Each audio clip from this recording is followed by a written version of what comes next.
So, you want to look like this, huh? Well, don't think it's going to be easy. It's going to take grit. It's going to take determination. And most of all, it's going to take a basic understanding of how to operate Blender. Whoa. But yeah, small disclaimer, not a beginner's project. If you've never touched Blender before, I direct you to Pool's Guide on Character Modeling. It's as comprehensive as it's concise. It's a great tutorial. But as long as you understand how to move objects around, you should be fine. You'll come out with a working product, at least. But if something does end up going wrong, if you don't actually understand how Blender works, you're going to have trouble fixing it.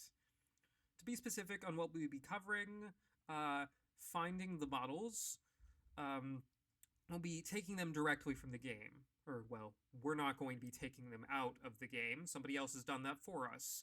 We'll be finding them on the models resource. After that, we'll be importing them into Blender, doing some de-artifacting. You have to make some modifications to models to get them to work in game engines, but these modifications are not ideal for animating, so we'll have to undo them. After that, we'll be covering rigging. We'll cover how to clean up the target rig. Some people seemed interested in that. I'm not really sure why you'd want that, but we'll be covering it anyway. How to apply an animation-ready rigify rig. Small disclaimer, I have not been able to figure out how to change the Mii's proportions. Not without disrupting some other part of the workflow, at least. Feel free to adjust the model manually, but you'll also have to do the same for any outfit you put them in. As stated before, we'll be getting our models from the Tomodachi Life page on the models resource. Now, the main files are going to be under me, but if there are any hats or accessories that you want, you'll need to get them now. Don't worry about the clothing.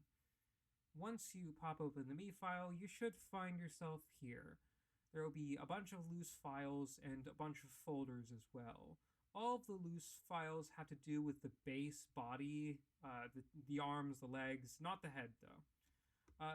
Body base default is the main file. DAE or FBX, it doesn't really matter, not for our purposes at least. And then we have all the loose textures. Now, let's see. Me parts. Me parts will have the textures for the mouths, brows, eyes, all that some such. Me head, self-explanatory, but once you crack it open, you'll find that it's under Me Head and Me Head UV split. UV split means the UVs are symmetrical, so I recommend using the simple Me Head. Me Hair, that's going to be split into all, which is all the single hair pieces, front and back, and as well as parts. Parts is going to be all of the individual hair pieces, like ponytails, twin tails, all those things on their own. There's also going to be ear, glass, and beard. Glass is short for glasses. Cloth text default, which is going to be all the default clothing textures, all the things your Mii is going to spawn in with. If you want textures for other kinds of clothing, you're going to have to check in with the Models Resource's sister site, the Textures resource. And then there is cloth, or clothing. All of these files should have fairly intuitive names, like a t-shirt, Y-shirt, puffed sleeves, long sleeve dress. There's also cloth all, which is going to contain all of those weird bodysuits you can get. Again, I want to reiterate, these are the base clothing textures. So you can find the, we'll be using the Jester bodysuit, which is under cloth plump all along. But if you want the Jester hat, check the models resource. Now, as long as we're poking around the file system, I might as well explain what the underscore ALB underscore NRM underscore RGH means. Underscore ALB means the albedo, which is the color map. RGH is going to be roughness, which tells you how shiny any given bit is. NRM will be the normal maps. There's also MTL, which is metallic, and MSK, which is mask. Do note that if you're planning on using my shaders, I wasn't able to implement all of the detailing, so don't bother grabbing metallic and roughness maps.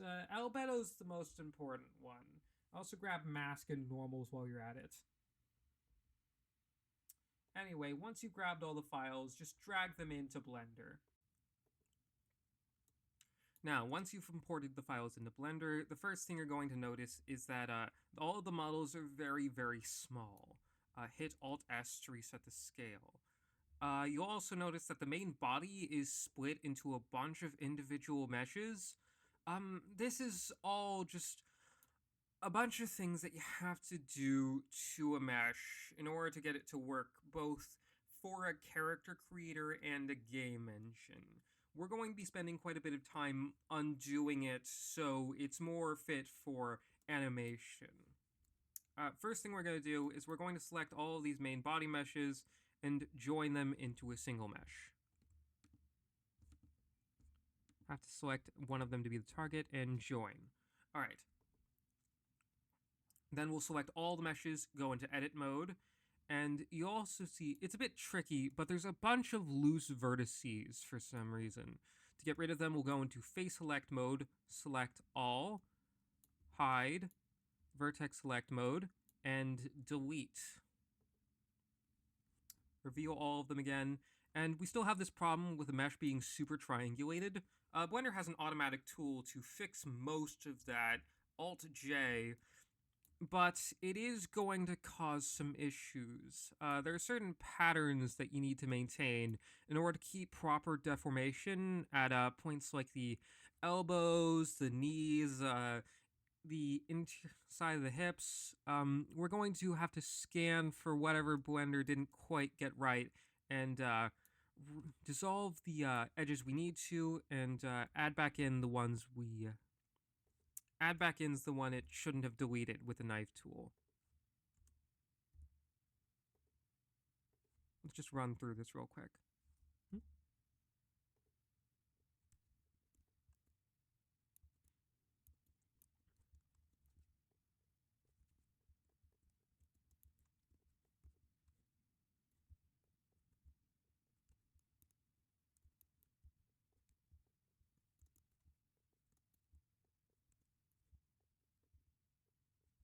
Alright,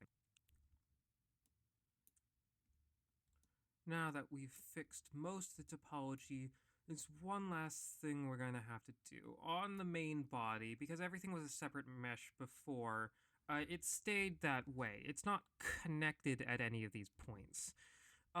Usually we could just select all merge by distance, but if you look closely, the normals, the butt has a lot of custom normals to give it all that definition.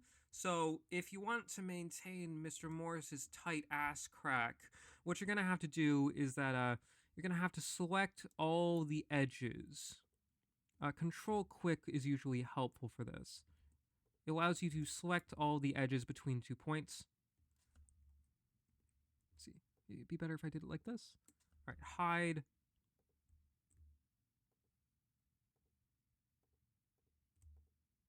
Hide. This one, here, there, hide, you. Hide. Okay. Hide. Hide. Hide. Unhide, and that should be all of them. Yes. Now that we've selected all of the edges, Control E, mark sharp, and now we should be able to select all merge by distance. And yes, they're still sharp, and just make sure if we hit Control L, it will spread to all of them. Good. Now, do we have anything else? Join the body meshes, merge by distance. Yes. Now we have to just... I recommend the head mesh is going to come with this piece. This is a side effect of the way Tomodachi Life... another side effect of how the game does things. I recommend just deleting it. We'll be covering basically the way tomodachi life faces work is that it takes the image textures for the eyes, the eyebrows, the mouth, etc., and it layers them all on top of a single image. This image. There's a face paint on there as well. It's pretty simple. Now, I want to be able to move these facial parts around. I'm not making a shader that does it exactly the way tomodachi does it. I'm trying to make a character like character creator, so I highly recommend just deleting this right now. And while we're on the subject of deleting things, I also recommend deleting the existing armatures for all the models. If you want, this is what the first. Never mind, I'll just also, anyway, I recommend you delete this bit.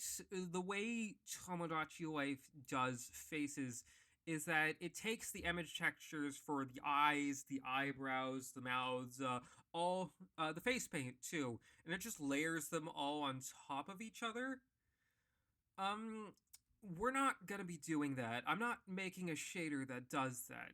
That's something that's done because it's a character creator, not because it's practical in any sense. I want to be able to move the character's facial features around. So I recommend, unless you want to create some ridiculous face paint, like if you're trying to recreate your credit card me or whatever, just delete this right now. Now we just have to position all of the elements. I've got a facial reference for humoris right here. Just drag that in front of the face. Oops. Yeah, so let's turn down the opacity. Or is it opacity? Opacity would make more sense. It's like opaque. Drag that down. Scale down. Alright, not quite right, that's okay. Now, for convenience, I'm going to make it so it's not selectable.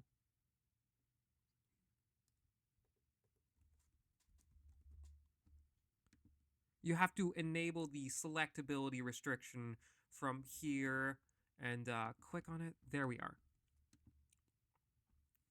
The ears are going to have to be positioned manually. The head and the hair should already be positioned relative to each other when the files were imported. See? Was that front or back? Right.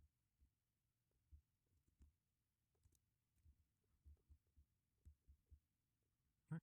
So relative hair as well. There. Is that all right?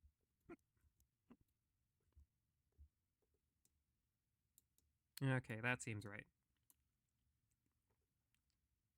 Now we're going to make this disappear, and while we have the ear in position, just take a mirror modifier,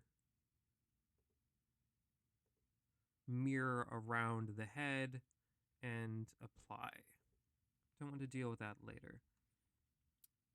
Might as well position the nose as well while we're at it, actually.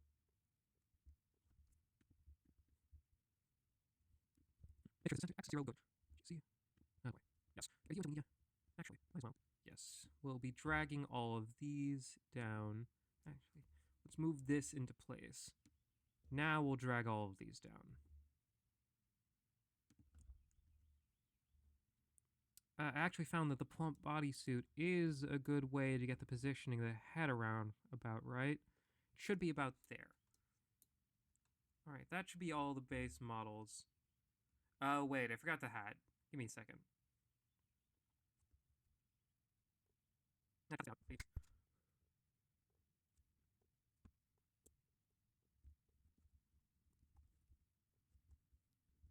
Yeah, to be honest, yeah, how are you showing these? Alright.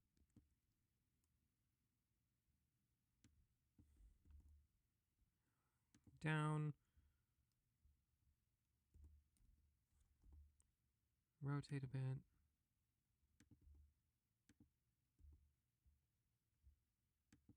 I'm afraid you just have to position these things manually.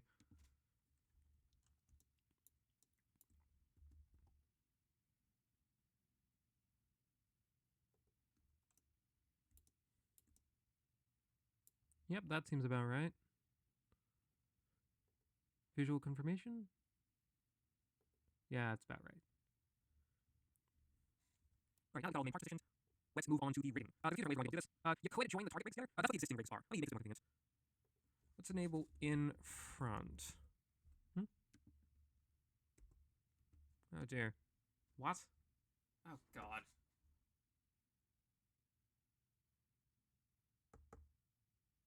I'm not doing any more takes. You're just gonna have to wait with me on this one. God, this whole thing has been a bitch and a half.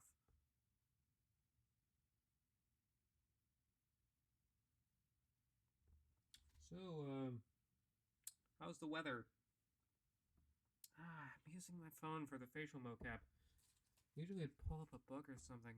I need to get more physical books. I can't just keep taking them off the internet. I should visit the library or something.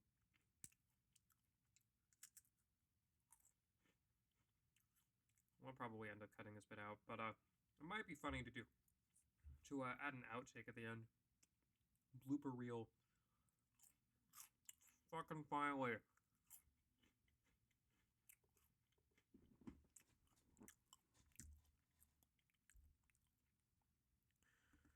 All right, in front. Enable. Yeah, you probably noticed that this rig doesn't look quite right. All the bones are pointing in esoteric directions, not on the right size. Usually they're printed directly together instead of offsets. This is another video game thing. You don't actually export the animation rig according to the video game. You make the animations to a target rig that is not actually meant to be used by the animator. It's just a game version of it. That's why it looks so weird. I recommend just deleting all the target rigs, except for the hats. But some people seem interested in working with it. If that's what flows through both, I'll just break, they'll merge all the rigs together, delete the bones, and once you know that, you probably need to parent all the bones back together. So let's orient them properly and then parent them back together. So this. Okay. And then just keep going to more accessible. I'm not going to be going to the full process. You guys we're going to have to disconnect the meshes from their rigs.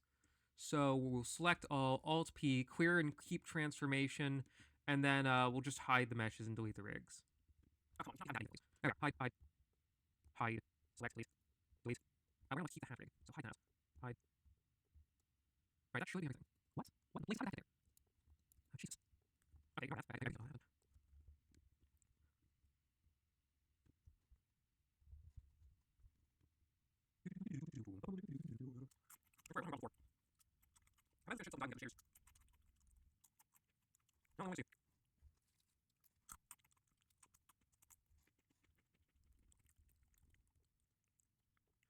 So once you've disconnected the parent, we're just going to hide the meshes, make sure we grab these, and delete the original rigs. Make sure we didn't miss anything. Is that? Okay, yes, that's part of the hat rig.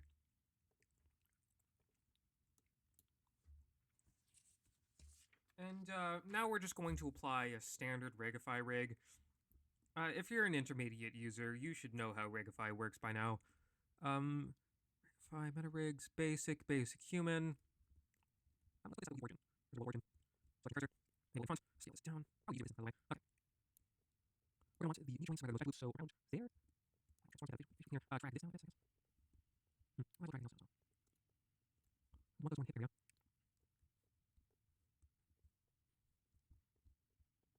Switch back on to move this up, obviously. Grab this up there. Actually, one start here. Scale this up and check the full neck. Well, actually, let's do this side.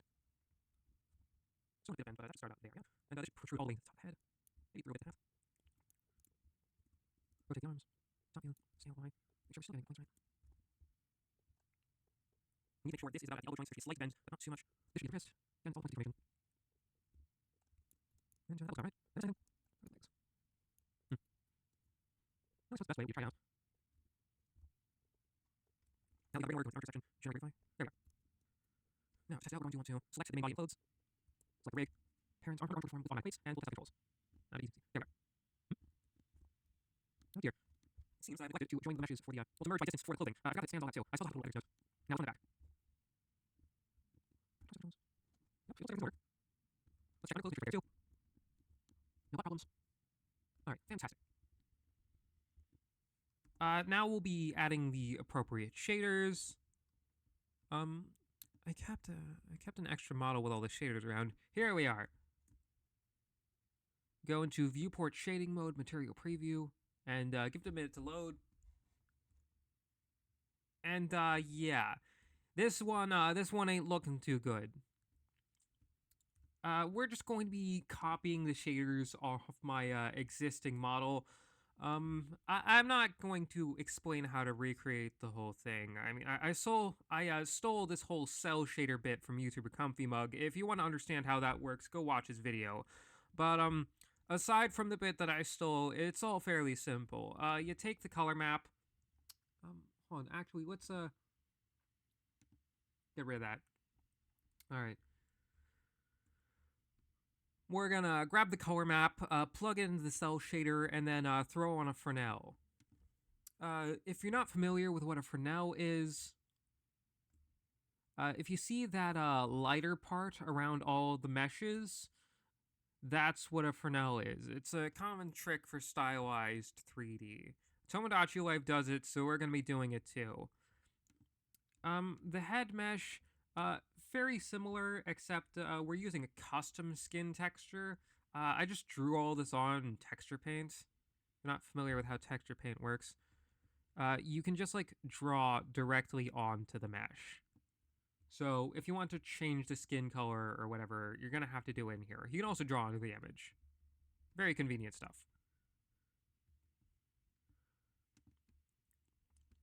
Now, what's next? The hair. Yes, the hair.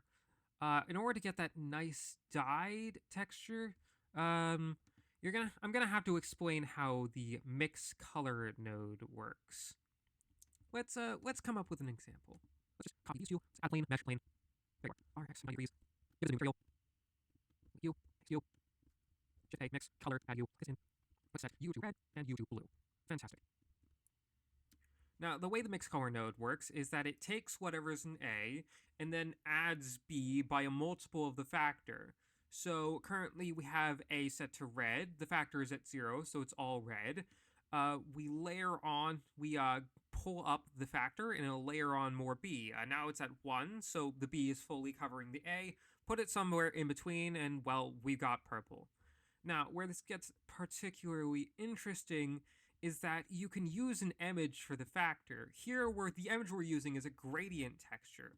And wherever it's black, the factor will be 0. Wherever it's white, the factor will be 1. So we've got red on top, blue on the bottom, and a nice purple in between where all of the texture is gray.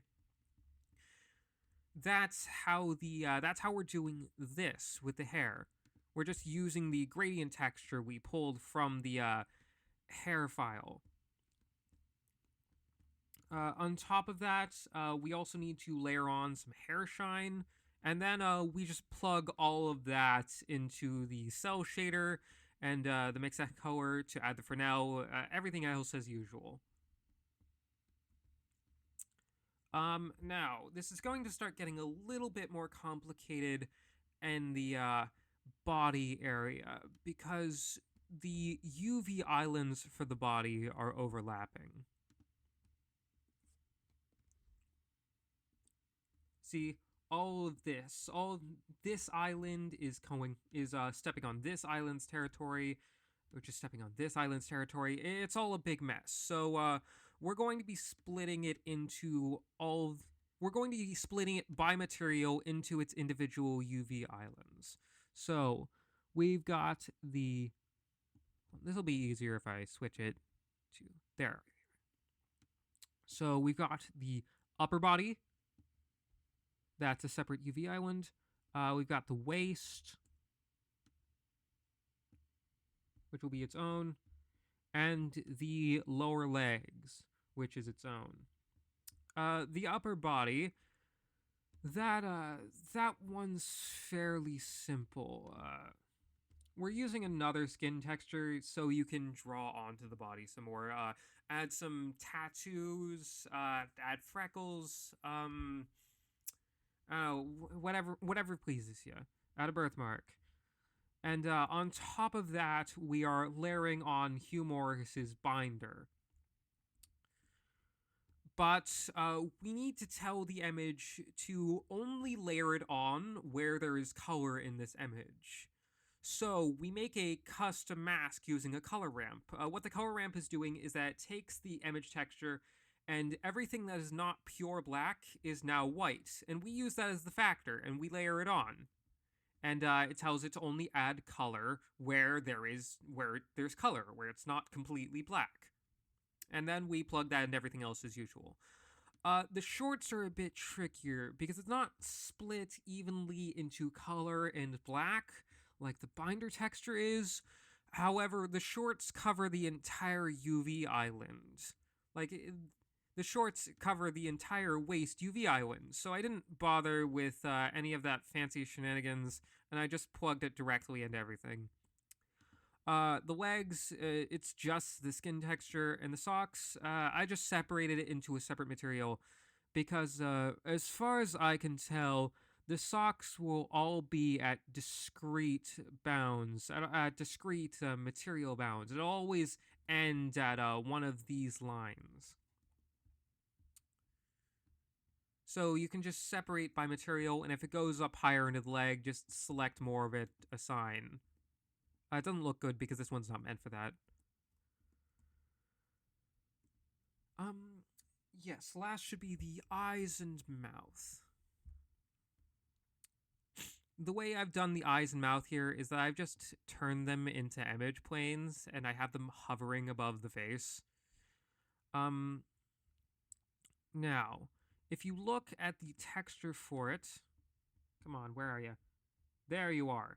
Yes, the textures for the eyes and mouths, they are split discretely into red, green, and blue. So the first thing we do is, hold on, this is going to be easier to explain with my secondary one.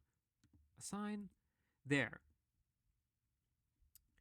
We split it into the red, green, and blue, and we throw them into color ramps that set the color we want for each one.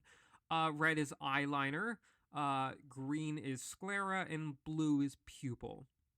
So we have red set to yellow, green set to purple, and blue set to teal. And then we throw in a bunch of mixed color nodes, add all of them back together. We use the color ramps to set the color to grab all the bits that are red, green, or blue, set them to a new color, and then we use mixed color nodes to add them back together. And then we throw it into a principled BSDF because we also need to bring back the alpha, the transparency from the original image. And then we put that into the material output. In practicality, this is going to be a bit more complicated because, as you can see, Humorous is not wearing any eyeliner. So we take the stuff from the red color ramp and we have to subtract it from the alpha before plugging it in. I'm not super sure how that works, such that you have to subtract it instead of adding it to the alpha, but it's how it works. The mouth works pretty much exactly the same, except we're subtracting the red and the green, I believe. Yes, we are subtracting the red and the green, because the red and green are the top and bottom lips, and the blue is the teeth. So, if you want to make Jax from the Amazing Digital Circus, if you want to change the teeth and sclera color, you can feel free. What else do we need to cover? Oh, yes, switching eyes and mouths. The way we're doing this is that you grab all of your eye and mouth textures, and you need to name them blank 001, then blank 002, blank 003, and drop them all into a single folder. Set the image to the first item in that folder, and then we click where it says single image, set it to image sequence, and then frames. Frames is the number of eyes or mouths that you want to cycle through. Start frame determines the first one, and offset should determine the active one. As I've got it set up, offset, yes, you can switch between a variety of eyes. That's how we've got it set up here. Just click offset to change the active one. Whoops, went too far. That's none of them. Mouths work exactly the same. Oops, too far again.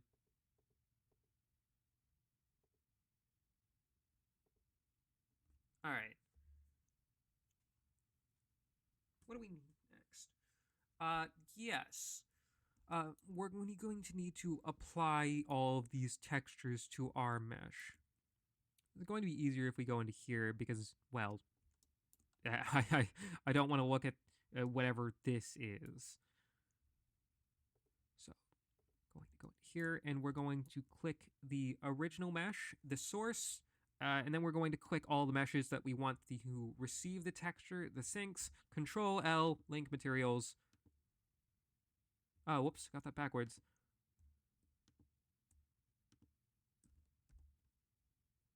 We hit the sinks first, then the sources. There we are.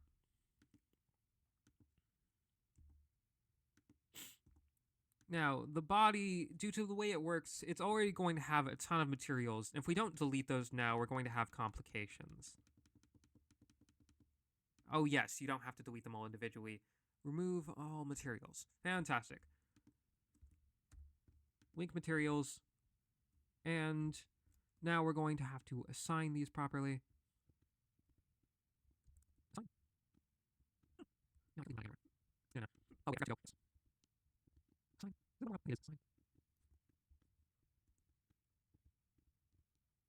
Thanks. Oh, not quite all the way. It's up here. Force assign. Alright, that seems alright. Now head. Materials. Oh, dude, how do you use the head? Oh man, it seems good. Yeah, this is a complication. It extends beyond the edge of the image. I imagine in case you want to face these spectacle, this shouldn't be too difficult. So just scale it down by 0.5. Nope, that's on the y-axis. Scale down the x-axis by 0.5. See if this works. Nope, that's not quite right either. Alright, I'm gonna cheat it. Cursor selected. We'll just get rid of this, and we'll just duplicate the original head. Select cursor. Fantastic. We already got this. Oh, man, again. Alright, that should fix it right out. Link hair. Link hair. Oh, we'll still find it back. Oh, wait, no, we're just back. There we are.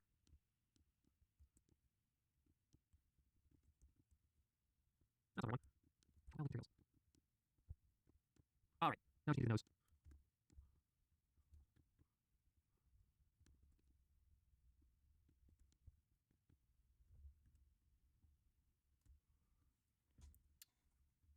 Yes. We need to do a skin texture for the nose, and the nose is just a transparent image texture, much like similar to the mouth. We do the whole cell shading shebang. Nope. Yeah, it's just an image texture with principled BSDF to help with the alpha. It doesn't seem to line up quite right. I'm not quite sure why it doesn't already. Let's just adjust the UVs until it looks right. Shrink. Bit down. Out of the way.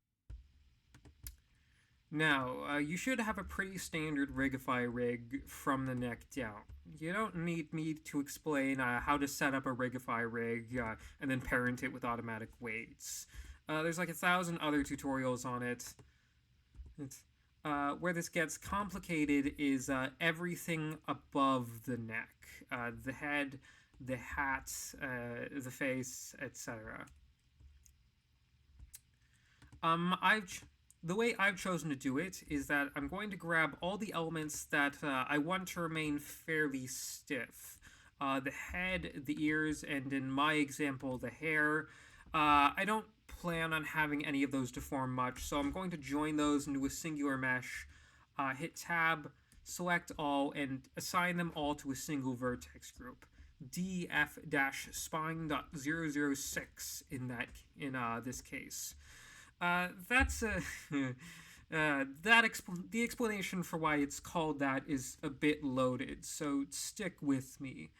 The way parenting an object with any of the armature deform subsets, armature deform itself, empty groups, envelope weights, automatic weights, any of those. The way all of those work is that the deforming bone checks the mesh that is parented to it, and each bone that is intended to deform says, hello, my name is, let's say, arm 1. Do you have any vertex groups by the name of arm 1? And if the mesh does, all of those vertices will move along with the arm 1 bone. So, in the Rigify rig, the bone that is relevant is under DF. Yes, the bone that is relevant is DF-spine.006. It's DF- because it's one of the deforming bones, and it's spine.006 because it's the last of the spine chain. The head is always the last of the spine chain.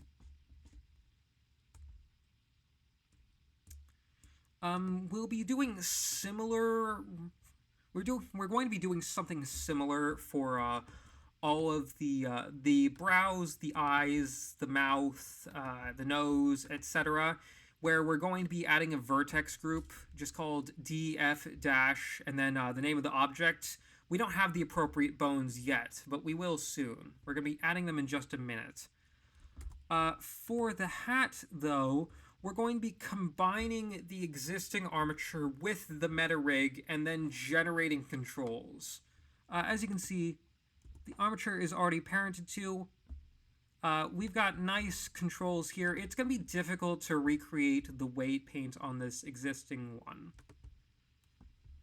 So what we're going to do is that we're going to clean up the existing armature and then combine it with the meta rig and generate the controls. So first thing we're going to do, these bones at the end don't actually control anything, so we're going to delete them. Let's see. Let's turn on symmetry and rotate these bones. Make sure they're proper. Oh, yes, I forgot. The way the bones are named in the existing armature is that they are named _L and _R, but Blender will not recognize these if Blender does not recognize _L and _R, recognizes .L and .R, so we have to rename these real quick. Alright, now we can enable symmetry mode, and when we rotate one, the opposite will match it. Alright, now we can leave edit mode, go to pose mode, check this works properly. Okay, good. Very good. Now we're going to go into the vertex groups, change these to df dash, and then the name.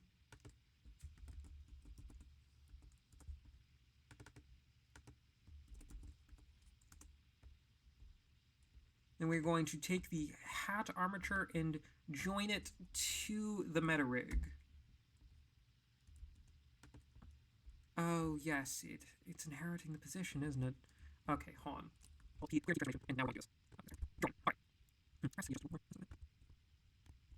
No, right? All right, that works. Now, we need to add the appropriate bones for the eye, the mouth, and the nose. We'll just hide all the existing ones. Let's see. Put our cursor to selected. Put the cursor on the location of the brow. Line up an XYZ.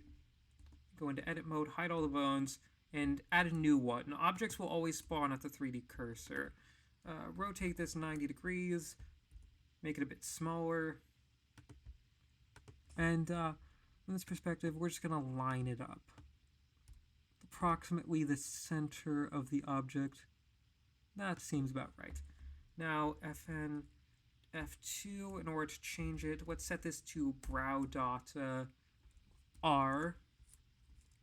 And then we'll create another bone. Let's put it approximately here.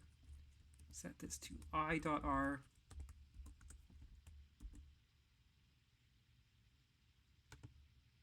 Set the X position to 0.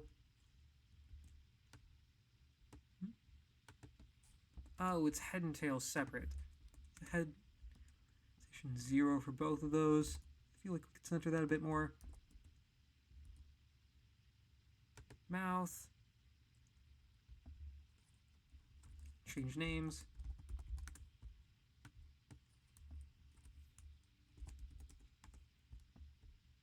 Alright.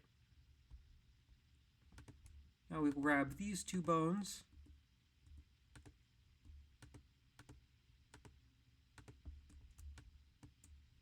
And armature, symmetrize. There we are. Now I'll create duplicate bones on the opposite side for any bones named L and R. Now we can reveal the existing bones, and we have one last step to do. We need to grab all of these, well, 2 steps, I suppose. Grab all the face bones, click M, new bone collection, mouth. Now we need to grab all of the hat bones, new bone collection, hat, and in object data properties, let's see, scroll down to, oh, I suppose my avatar might be in the way of this, wouldn't it? Okay, move you to the side. Is that still good? You can still see a... Okay. Over there, I suppose.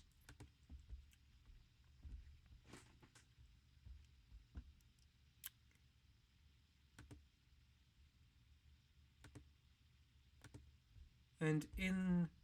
Let's see. This is under Rigify, under Bone Collection UI, underscore in UI layout.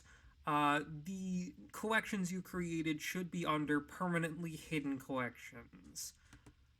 Select the collection you want to add, then click the arrow. Select the collection, hit the arrow. Now we're going to select all the bones we created. Leave edit mode, go into pose mode. You can only do this in pose mode for some reason. And under bone properties, you should see Rigify type. We're going to hold Alt, and hopefully this works. Set it to super copy. Hitting Alt should apply to all selected objects. It can be a bit finicky, but it seems like it worked. And let's see. Under your options for those, you can change the widget, which is the all the shapes you can see. Circle might be a bit confusing if we do it for all of them. So for the two hat tassels, maybe diamond. For this, the hat root can remain a circle. There aren't many good preset options. I suppose circle will just have to do for all the facial features. Now we can go into Rigify and regenerate rig, and if I've done everything proper, should be able to select everything. Parent, armature deform, and let's hope this works. Okay, good. Hat's good.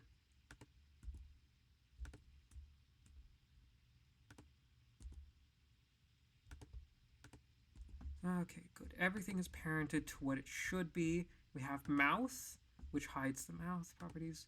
Oh, wait. I probably should have named it something better, like a face.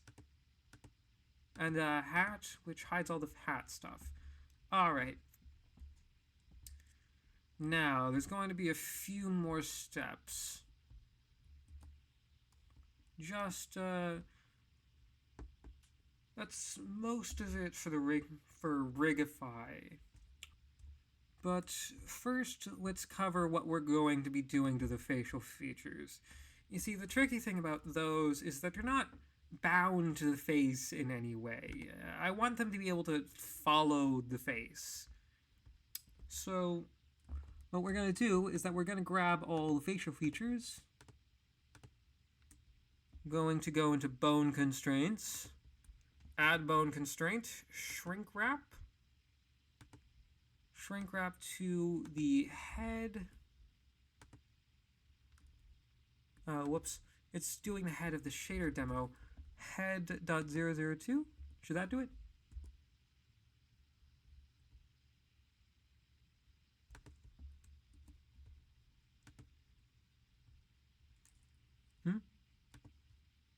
DF-nose.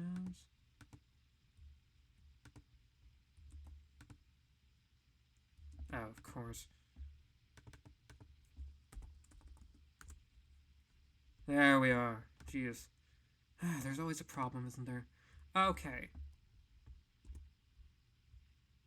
Now, it's sticking to the face, but it's not rotating along to the curve of the face. We're going to go back to the bone constraints. Align to normal. X, isn't it? Y? Yes, Y. As you can see, it's curving along the face as appropriate. I do think it's gotten a little too close to it, though, so we're going to adjust the distance. That's how far it's going to hover from the set point. Okay, clearly the default's a little too much. Let's go 0.01? Maybe a little more. 0.3. A little too much. 0.2. Okay, yeah, I can work with that. Then you just need to apply the exact same thing to all the other ones. Usually hitting Alt should apply to all of them, but It seems it's not working for the bone constraints. Very inconvenient. I suppose I'll fast forward through this.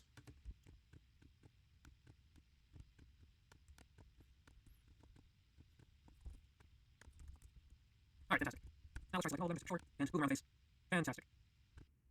Now that should be about everything. If you want to be able to change the eyes and the mouth textures, while you're still in pose mode, you're gonna have to attach a driver to the offset and set the object to the bone. I won't go into too much detail on that, though. Look at the tutorial. This is much more difficult than I thought it'd be, and I've hated every second. But I will do another one if you stroke my ego. I've yet to see a good tutorial on more advanced Rigify. I had to read the bleeding documentation. And I never got around to explaining how I did this VTuber thing, did I? Not too complicated, but if I prolong this one more second, let's not continue that. Anyway, special thanks to the Miles Resource and CentrixeTheDodo specifically for ripping all the Tomodachi Life files. And, Am I forgetting someone? Oh, yeah. Thank you to Nintendo for making all the stuff that we stole. And with any luck, for not suing us, too. Though I withhold the right to retroactively retract that thanks should that change. Bye!